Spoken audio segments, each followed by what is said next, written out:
Oh, c'est Ludovic, votre analyste, et voici en vidéo mon avis sur la paire euro-dollar.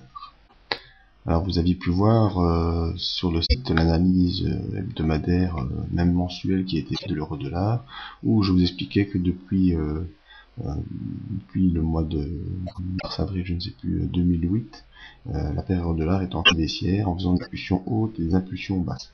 On est pour l'instant dans le sommet des pressions haussières qui est venu au compte du haut du range baissier qui est matérialisé ici par cette ligne rouge, et on voit sur un graphique journalier une période de 3 mois qu'on effectue aussi des oscillations qui sont avec des sommets quasiment de plus en plus bas et des bas de plus en plus bas. Alors ici cette semaine on voit que au contraire des autres semaines où ici on avait un point bas, ici on était un peu plus bas, là encore un peu plus bas, ici on ne va plus au-delà. On n'arrive plus à retourner vers les 1,4 de parité et on reste au contact de cette ligne pointillée en noir ici que je vous ai matérialisé, qui est une ligne baissière. Donc on peut dire qu'on est dans un, ici on pourrait assimiler ceci à un genre de triangle ou un biseau baissier.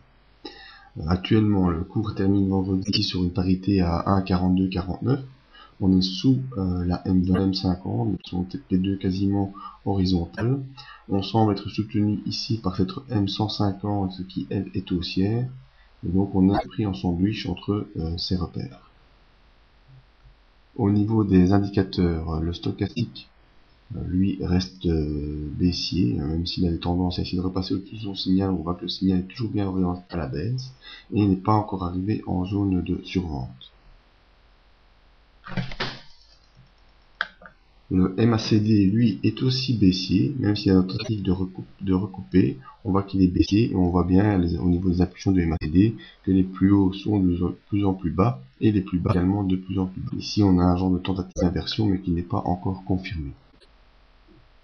Alors, si je regarde ce graphique, eh bien, vraiment, le repère à prendre sont cette ligne pointillée en trait noir qui doit être franchie et confirmée. En effet, ici, elle a été franchie, mais dès la séance suivante, on est repassé à la baisse sans pouvoir à nouveau la franchir.